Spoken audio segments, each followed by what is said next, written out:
Friends, स्वागत है आपका चैनल स्टडी बूस्टर में। मैं हूं मणिभूषण।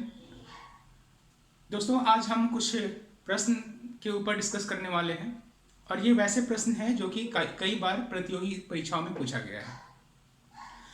अगर आप हमारे वीडियो इससे पहले नहीं देखे हैं तो वो पहले आप देख लीजिए। मैं भूगोल एक समान परिचय का 2 पार्ट बना चुका हूँ और उसी दोनों पार्ट से जुड़ा हुआ क्वेश्चन मैं आज यहाँ पे डिस्कस करने वाला हूँ। ये वही क्वेश्चंस हैं जो कि अक्सर प्रतियोगी परीक्षाओं में बार बार पूछे जाते हैं। तो अगर नहीं देखे हैं तो पहला वीडियो और दूसरा वीडियो पार्ट 1 एंड पार्ट 2 भूगोल एक समान परिचय का आप जरूर देख लीजिए। उसके बाद इस क्वेश्चन को सोल्व करने के लिए आइए, तो मेरा दावा है कि आपसे अधिकतर क्वेश्चंस बन जाएंगे। तो चलिए शुरू करते हैं। पहला क्वेश्चन है, भूगोल का जनक किसे कहा जाता है? भूगोल का जनक किसे कहा जाता है? आप अगर हमारे वीडियो देखे होंगे तो आप जरूर इस क्वेश्चन का हल करने में सक्षम हो पाएंगे। तो इसका आंसर है हिकैटियस। इसका आंसर क्या है? हिकैटियस। दूसरे प्रश्न पे आते हैं। भूगोल को एक अलग अध्ययन शास्त्र के रूप में स्थापित करने का श्रेय निम्न में से किस विद्वान को जाता है? क्या क्वेश्चन है? भूगोल को एक अलग अध्ययन शास्त्र, जिस तरह से हिस्ट्री है, पॉलिटी है, इकोनॉमिक्स है, उसी तरह से ज्योग्राफी यानी कि भूगोल को एक अलग अध्ययन शास्त्र के रूप में स्थापित करने का श्रेय किसको जाता है? ये जाता है इरेटोस्थेनीज को। किसको जाता है? इरेटोस्थेनीज को। आप लोग एक बार हमें पढ़ाने से पहले मैं चाहूँगा कि आप लोग इस क्वेश्चन को एक बार हल करने की अपने से कोशिश कीजिए। उसके बाद फिर हमारा एक्सप्लेनेशन, मैं जो इसका आंसर बता रहा हूँ उसको आप समझिए। तो इससे ये होगा कि आपका आंकलन भी पूरी तरह से हो जाएगा कि आप जो वीडियो मैंने इससे पहले पढ़ाया है उसमें आप कितना हद तक आप समझ पाए हैं। और अगर सही ढंग से पढ़ोगे तो मेरा दावा है कि अधिकतर क्वेश्चन आपका बन जाएगा इसमें से। चलिए, तो अगला क्वेश्चन के ऊपर आते हैं और हमें कमेंट करके जरूर बताइएगा कि आप लोग टोटल मैं 10 क्वेश्चन यहाँ पे इंपॉर्टेंट क्वेश्चन लिया हूँ, 10 इंपॉर्टेंट क्वेश्चंस। इसमें से आप हमें कमेंट करके बताएं कि आपका कितना प्रश्न सही हुआ है। ठीक है, तो आगे चलते हैं हम तीसरे प्रश्न के ऊपर। भूगोल भूतल का अध्ययन है। भूगोल भूतल का अध्ययन है, किसने कहा था? देखिए, भूगोल भूतल का अध्ययन करने का मतलब, भूतल मतलब होता है सरफेस, पृथ्वी का सरफेस का अध्ययन ही भूगोल कहलाता है। ये कौन बोले थे? ये बोले थे कांट। इन्होंने बोला था, किसने बोला था? कांट। ये भी मैं पढ़ा चुका हूं, आप वीडियो में देखेंगे तो आपको पता चलेगा। भू आकृति विज्ञान को इंग्लिश में क्या बोलते हैं? जियोमॉर्फोलॉजी का जन्मदाता किसे माना जाता है? भू आकृति विज्ञान, जियोमॉर्फोलॉजी मतलब कि हमारा जो पृथ्वी है वो किस प्रकार का है, किस तरह। बहुत सारे लोग बोलते हैं कि अंडाकार है, कुछ लोग बोलते हैं संतराकार है। चाहे जिस भी आकृति का हमारा भूगोल है, लेकिन ये तो स्पष्ट है कि हमारा भूगोल हर एक जगह पे भिन्न है। उसका जो भूतल है वो अलग अलग जगहों पे उसका आकृति अलग अलग है। कहीं पे पहाड़ है, कहीं पे पठार है, यानी कि कहीं पे ऊंचाई है तो कहीं पे गहराई है, कहीं पे सागर है, कहीं पे गॉर्ज है तो कहीं पे खाई है ना, कहीं पर समुद्र है, कहीं पर नदी है, नहर है। तो हमारा जो पृथ्वी का भूतल है वो हर जगह पे क्या है? भिन्न भिन्न है, मतलब कि भिन्नताएं हैं हमारे पृथ्वी के भूतल का। तो भू आकृति विज्ञान, समझ रहे हैं? भू आकृति विज्ञान का जन्मदाता किसे माना जाता है? ये माना जाता है पेसेल। पेसेल को। देखिए, ये जो चीज लिखा हुआ है, भू आकृति विज्ञान हो गया, भूतल हो गया, ये सबको समझना है। ऐसे नहीं कि हम रट रहे हैं कि क्या है भू आकृति विज्ञान है क्या, ठीक है ना। और जहाँ तक कि भूगोल भूतल का अध्ययन है, ये बेसिकली मीनिंग क्या है, ये सारा चीज को जो छोटे छोटे जो यहाँ पे टर्म आ रहे हैं उस चीज को समझना जरूरी है।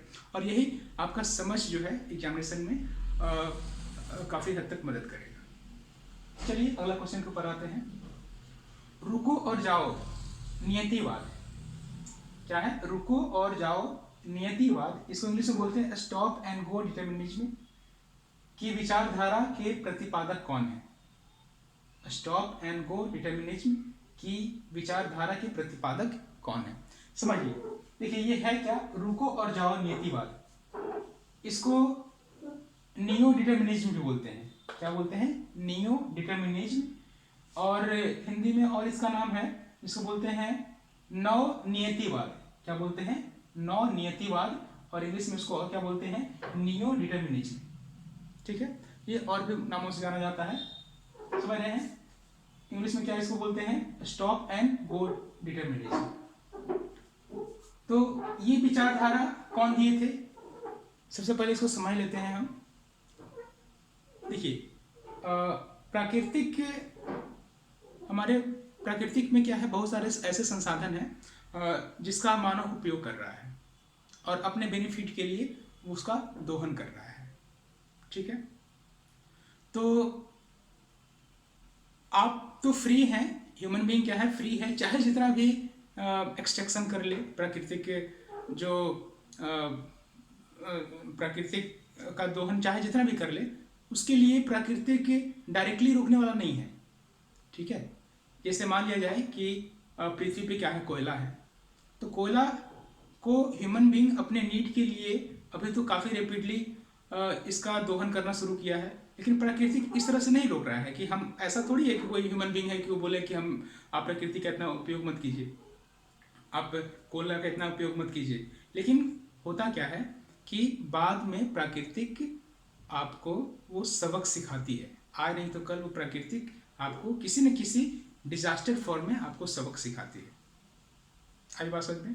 तो इनका पहले आंसर हम समझ लेते हैं फिर से। रुको और जाओ नियतिवाद की विचारधारा के प्रतिपादक कौन है? ये हैं ग्रिफिन टेलर। कौन है? Griffin Taylor. इन्होंने कुछ इस तरह से समझाने की कोशिश किया कि जैसे आप सड़क पे जाते हैं और कहीं कहीं पे आपको सिग्नल मिल जाती है। सिग्नल मिल जाती है तो वहाँ पे क्या करते हैं, सिग्नल का अगर रेड लाइट जल रहा है तो आप स्टॉप कर जाते हैं, और येलो जलता है आप तैयार होते हैं, ग्रीन जलता है कि आप जाना शुरू करते हैं। तो देखिए यहाँ पे अगर रेड जल रही है तो ऐसा नहीं कि आप नहीं जा सकते, थोड़ा सा विचार कीजिए। रेड अगर लाइट जल रही है तो ऐसा नहीं है कि आप नहीं जा सकते हैं, जाइए, कौन रोका है, लेकिन आपको भुक्तभोगी होना पड़ेगा। या तो अगर आप रेड सिग्नल क्रॉस करके जा रहे हैं, या तो आपका एक्सीडेंट हो सकता है, या तो आपका चालान कट सकता है। ये इसको तो आपको भर्ती करना ही होगा। तो उसी तरह से ये प्राकृतिक जो है और ह्यूमन का जो रिलेशन है कुछ इसी तरह से ये समझाते हैं। कौन समझाते हैं? Griffin Taylor.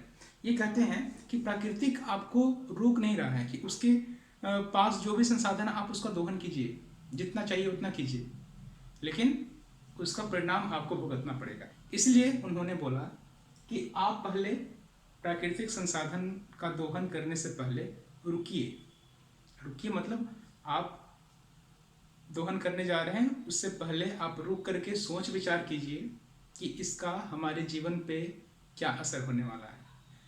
हमारा जीवन करने का मतलब क्या, ह्यूमन लाइफ पे या फिर जंगल पे प्राकृतिक जो जीव जंतुएं हैं, वनस्पतियां हैं, उनके ऊपर किस प्रकार का असर छोड़ने वाला है। आप प्राकृतिक संसाधन का उपयोग करने से पहले, दोहन करने से पहले आप रुकिए और सोचिए कि इसका इफेक्ट क्या होने वाला है, गलत होने वाला है या फिर सही होने वाला है। और ये भी सोचिए कि हमें कितना एक्सट्रैक्ट करना चाहिए। प्राकृतिक ये नहीं बोलता कि हमें एक्सट्रैक्ट करो ही ना, ठीक है, कोयला है तो उसका ह्यूमन कोल क्या है, एक रिसोर्सेस है ह्यूमन बीइंग के लिए, तो उसका तो उपयोग ह्यूमन बीइंग करेगा ही, ठीक है। लेकिन कहा जाता है ना कि एक्सेस एवरीथिंग इज बैड, है ना। तो आपको एक लिमिटेशन में जितना ज़रूरत है और जिस समय आपका रिक्वायरमेंट है उसी समय आप दोहन कीजिए। ऐसा नहीं कि अपना एक ग्रीडीनेस के चलते, एक लालचीपन के चलते जितना चाहें उतना आप एक ही दिन में, काफ़ी कम समय में आप उसका दोहन कर लें। आई बात समझ में? तो उनका क्या मानना था, स्टॉप एंड गो डिटर्मिनिज्म के तहत, कि प्राकृतिक संसाधन को दोहन करने से पहले आप रुकिए और सोचिए कि हम जो दोहन करने वाले हैं इसका असर हमें भविष्य में क्या पड़ने वाला है। आई बात समझ में? अगला प्रश्न है, भूगोल को मानव परिस्थितिकी के रूप में परिभाषित करने वाला विद्वान कौन है? ठीक है, भूगोल को मानव पारिस्थितिकी के रूप में परिभाषित कौन किए थे? ये किए थे जीन ब्रून्स। कौन किए थे? जीन ब्रून्स। आगे चलते हैं गणितीय भूगोल का प्रारंभकर्ता निम्न में से कौन है? गणितीय भूगोल का प्रारंभकर्ता निम्न में से कौन है? मैंने बताया था इससे पहले वाले वीडियो में कि गणितीय भूगोल का मतलब क्या हुआ कि भूगोल को हम लोग गणित के आधार पर भी स्टडी करते हैं। जैसे कि अगर किसी पॉइंट को हमें लोकेशन पता करना है तो उसका लैटिट्यूड और लॉन्गिट्यूड का हमें आइडिया होना चाहिए, तब हम किसी भी पार्टिकुलर लोकेशन के बारे में पता कर सकते हैं। और ये भी हम लोग जानते हैं कि 1 डिग्री जब लॉन्गिट्यूड हम पृथ्वी ट्रेवल करती है तो 4 मिनट का समय लगता है। तो ये सारा क्या है? एक मैथमेटिकल कैलकुलेशन है जो कि हम लोग भूगोल में पढ़ते हैं, यानी कि भूगोल को हम मैथमेटिक गणितीय आधार पर भी पढ़ा जाता है। तो इसका प्रतिपादन सबसे पहले कौन किए थे? वो किए थे थेल्स। देखिए यहाँ पे थेल्स की बात आई है। आपने ज्योग्राफी से ज़्यादा इनका जो सहयोग है, जो कंट्रीब्यूशन है, वो मैथमेटिक्स में है।